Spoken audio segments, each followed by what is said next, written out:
अक्षरा सिंह के यदि पवन सिंह संगे शादी हो गो रही अच्छे पाकल अमावा दुगो मिल गो रही तो बन गो रही कि ना बन गो रही।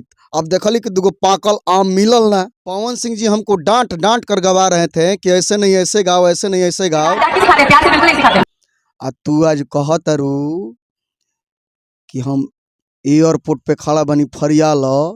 हाँ तो आप मुझसे फरिया लीजिए ना पहले, उसके बाद बाबूजी पे जाइए। पाकल आम ना खाए के मिली तो लोग का कही बड़ा खाटा बा। तब पवन सिंह भैया के तो शादी हो गई ज्योति सिंह से। अब वो पकालका आमवा इनकर मिलबे ना कइल। दुगो मिलबे ना कइल, एगो लेदहवा एगो लंगड़ा तो मिलबे ना कइल। अब मान लो कि मिल गो रही पाकल आमवा मिल गो रही, सदिया हो गई पवन भैया संगे। केकर शादी हो अगर हो अक्षरा सिंह के यदि पवन सिंह संगे शादी हो गो रही अच्छे पाकल आमवा दुगो मिल गो रही तो बन गो रही कि ना बन गो रही। अब देखली कि दुगो पाकल आम मिलल ना तो खेला बिगड़ गई। तब पावर घंटा जौन भी बिगाड़े के बाद बिगाड़े तारे लोग, बस उहे बात बा। अक्षरा सिंह जी शेरनी है तो हाथाना लोग शेर भरल बा। एक बेरा सब लोग संगे लड़ली, हाथाना शेर लोग भरल बा। एक बेरा लड़ी आ अपना के साबित करी कि कैसन रुआ शेरनी है। मुंह से शेरनी कह चाहे सियार कह, तू अपना मुँह से न कहले तरु। अपना मुंह से बाघ मारल छोड़ द आ फेन से कुटिया में जा बढ़िया बढ़िया सुर लगावे लगबू। एक बेरा देखले रही कि रुपया उड़त रहे तो हमारे की ये बताव, रुपया उड़ल तो भाग रही जे नाचल उबा चल नचनिया थोड़ी नहीं है, बोलते कम नचनिया थोड़ी नहीं है। तो हम तो देखत नहीं कि कूद कूद के नाचत तरु हेतना हेतना पहन के हाथाना हैसे हैसे का जन तू जैसा नाच देबू। हमारा नहीं के बुझात कि पूरा भोजपुरी इंडस्ट्री में वैसा कोनो हीरोइन नाच सकेले। नाचही खातिर 5 लाख लेवेलू तो तारे के नाचबू तो लोग रुपया उड़ेबे न करी। तो जब नाच तारू तो पैसा उड़ता तो तू खुशनसीब बाड़ू के तारा पे उड़ता, केहू पे तो लोग ताकतो नहीं खे। तो शेरनी जी तू जहाँ कहबू नु एक बार ऑफर दे के देखिए पवन भैया के, रात में तारा के एकदम भरपूर सेवा दी है। अक्षरा सिंह जी से निवेदन बा कि रउआ स्टेज के शेरनी है कि सेज के शेरनी है। हमारे जितना ही आरा जिला के लड़का चाहे कोनो जिला के लड़का गावत नु, यदि स्टेज पर छोट छोट लड़कन छोट छोट कलाकार संगे जीत के देखा दिए नु तब बुझा जिम के स्टेज के शेरनी है और ना तब बुझम कि सेज के शेरनी है। बस अतने निवेदन बा कि एक बेरा होखे बरियार होखे। अचरा छोड़ के चली कहे दिहले इतना दूरे माई। अब के बबुआ बबुआ कही के हमके पास बुलाई। अचरा छोड़ के चली कहे दिहले इतना दूरे माई। अब के बबुआ बबुआ कही के हमके पास बुलाई। तोरा बिना जी कैसे, तोरा बिना जी कैसे, तोरे बौरहवा रे माई। तोरा बिना जी कैसे, तोरे बौरहवा रे माई। थोड़ा सा भाव बांध तेरा के। मन के दर्दिया अब के बूझी, अब के पोछे आँखिया से लो। के कराया गे फूट के रोम, के समझी सिसके के सोर।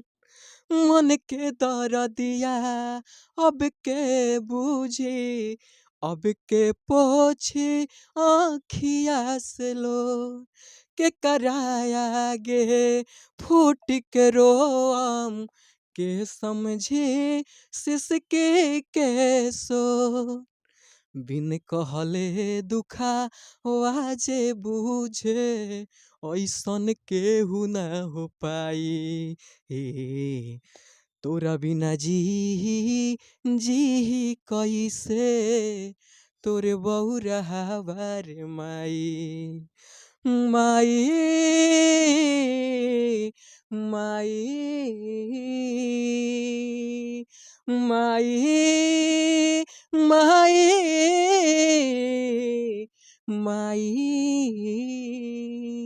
नमस्कार दोस्तों, मैं हूं सूरज कुमार और आप देख रहे हैं टाइम मीडिया भोजपुरी। दोस्तों, उपस्थिति अभी आरा जिला में हुआ है दिव्यांश स्टूडियो में। दोस्तों, पवन खेसारी का विवाद चलता था उस समय। एक मनुराज का वीडियो विवादित बयान वायरल हुआ था। हालांकि भोजपुरी इंडस्ट्री में जब भी विवाद होता है तो भोजपुरी इंडस्ट्री का स्टेज स्टार है मनुराज, उस मुद्दे पर तमाम तरीके से अपना बयान देते हैं और बारीकी से समझाते भी हैं। दोस्तों, दिव्यांश स्टूडियो में आए हुए हैं क्योंकि हमको फोन करके पता किए हैं, तो मतलब बोले हैं कि दिव्यांश स्टूडियो में आ जाइएगा, वहीं पर भेंट हो जाएगा। दोस्तों, उस मुद्दा पर बात करेंगे। हालांकि भोजपुरी में अक्षरा सिंह, पवन सिंह और ये क्या बोलते हैं ज्योतिष सिंह को लेकर तमाम कंट्रोवर्सी चल रहा है। दोस्तों, उस मुद्दा पर बात करेंगे क्योंकि भोजपुरी इंडस्ट्री का ये भी एक्सपीरियंस स्टेज स्टार के नाम से जाने जाते हैं, क्योंकि भोजपुरी में समय दिए हैं, भोजपुरी इंडस्ट्री में कई वर्षों से कलाकारी करते हैं, उनको बहुत एक्सपीरियंस है। दोस्तों, भोजपुरी इंडस्ट्री के बारे में जानकारी है।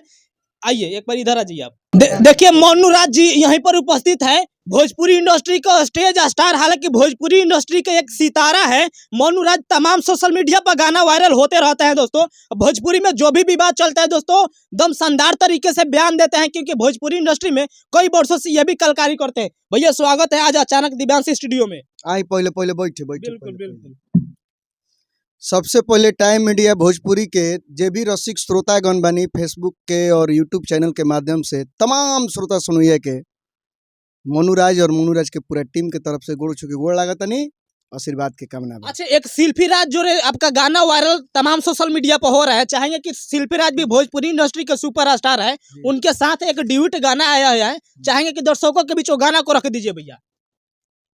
पहले हम गाना गैले बनी, जी अजय यादव फौजी भैया गीत के लिखले बनी, सोलंकी एंटरटेनमेंट के माध्यम से गाना आइल बटे, और छोट भाई मनुआ गईले बा, और भोजपुरी की चुलबुली स्टार और बेहतरीन गायक शिल्पी राज जी गईले बनी, और छोट भाई घर के लइका बेटा भोजपुरी गायक मनुआ गईले बा।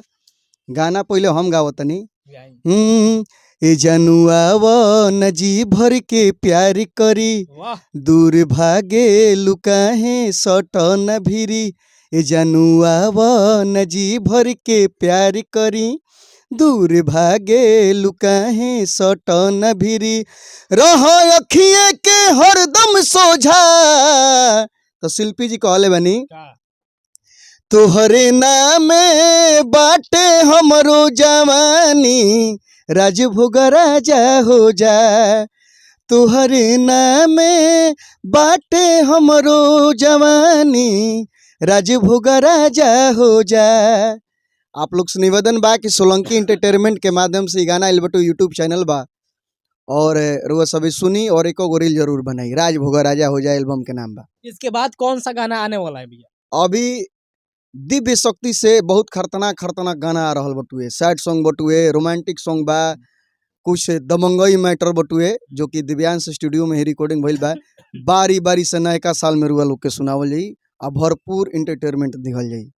हम तूफानी लाल के तरह बोल रहे हैं। ना तूफानी भैया तो अब लोग कहत तुलना मत करी, वहाँ के अंदाज अलग बा, हमारा अंदाज अच्छा अलग भैया, बा। विवाद चला था भोजपुरी में। अक्षरा सिंह के पिताजी क्लेम लगा रहे हैं पवन सिंह पर कि घंटा क्या है पावर स्टार पवन सिंह, इस तरीके से बयान दे रहे हैं, इस पर क्या कहिएगा आप? भोजपुरी इंडस्ट्री में हम केहू के आदर्श मानी ले, आदरणीय बड़े भैया हम ही ना, तमाम कलाकार जे भी रसिक श्रोता बा, चाहे कलाकार बड़े गायक लोग बा, तो पवन सिंह भैया के लोग मानेला, ठीक बा। अब केहू एक आदमी के कहला से, केहू के एक आदमी के कहला से घंटा पवन स्टार बाड़े चाहे पावर स्टार बाड़े, तो रौरा कहला से केहू के पावर कम थोड़े ना हो जी। रौरा संगे गलत भइल बा तो रुआ घंटा हिलावतनी, लेकिन अगला तो पावर स्टार समझतनु, तो रुआ बुरा मत मानिए, ना बुरा कहीं बोलिए। तो अक्षरा सिंह डायरेक्ट इल्जाम लगा रही है, धमकी भी दे रही है पवन सिंह को कि हम पटना एयरपोर्ट पर खड़े हैं, अगर फरियाना है तो फरिया लीजिए। पवन सिंह को खुलेआम धमकी दे रही है। अच्छा, पवन सिंह के खुलेआम धमकी दे रहा है बिल्कुल। अक्षरा सिंह जी, अक्षरा सिंह जी निरहू संगे रहली, ठीक बा, खेसारी लाल यादव संगे रहली। अब देखली कि मार्केट में के सुपर स्टार बा, तो लगले पवन सिंह। तब पवन सिंह के पीछा धऽ लेली। ई अतना रसिक के श्रोता ना हई, पहले तो नाचत रही, एक्टिंग करत रही, अब गावे लगली। तो गावत तरी तो के कर देन ह? हमारे के रउआ सभे बताई कि गावत तरी तो के कर देन ह? भोजपुरी के अक्षरा सिंह अपने नाम अपने दम पर स्टारडम बनाई है, पवन सिंह का कोई हाथ नहीं है। एगो न्यूज देखले रही, बड़ा वायरल भई रहे। न्यूज़ में कहत तरी कि पवन सिंह जी हमको डांट डांट कर गवा रहे थे। क्या बोल रही थी? पवन सिंह जी हमको डांट डांट कर गवा रहे थे कि ऐसे नहीं ऐसे गाओ, ऐसे नहीं ऐसे गाओ। आ तू आज कहत तारू कि हम एयरपोर्ट पे खड़ा बनी फरियाल।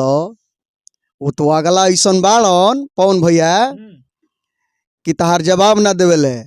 हम भोजपुरी इंडस्ट्री में बहुत सारा कलाकार बड़े, बहुत सारा कलाकार बड़े नु, पचर पचर के नु छेड़ देवेलन लोग, बोल के हक के छितरा दिहन लोग। लेकिन पवन भैया एगो ऐसन आदमी बाड़े कि बहुत कम बोलेले। आ जब तू अत कह देबन तो ऐसन बोल देवेले नु कि डायलॉग बन जाला नु। हैं कहेले नु कि माथा मत सनकाव लोग, तो डायलॉग बन गइल नु। हैं तो उहे कहे के मतलब है कि जब सनकी है नु तो कहता रे नु बार बार। एगो मंच पर हाल ही फिलहाल सुननी है कि अंगूरी मत कर लोग ना, तो हम जहिया पिटारा खोल देम तो काश का होखे लगी। तो खोलवाओ अक्षरा सिंह को फर्क नहीं पड़ता है, पवन सिंह से डर नहीं लगता है। के करा? अक्षरा सिंह को। अच्छा उनका के लोग शेरनी नु कहेला। हाँ, शेरनी है भोजपुरी के। अक्षरा सिंह जी शेरनी है। बिल्कुल। तो हाथाना लोग शेर भरल बा, एक बेरा सब लोग संगे लड़ली। हाथाना शेर लोग भरल बा, एक बेरा लड़ी आ अपना के साबित करी कि कैसन रुआ शेरनी है। शेरनी है तो रुआ सब कोई से सब गायक संग लड़म नु, निरहू संगे रुआ लड़नी नु। खेसारी लाल यादव संगे लड़ लेनी।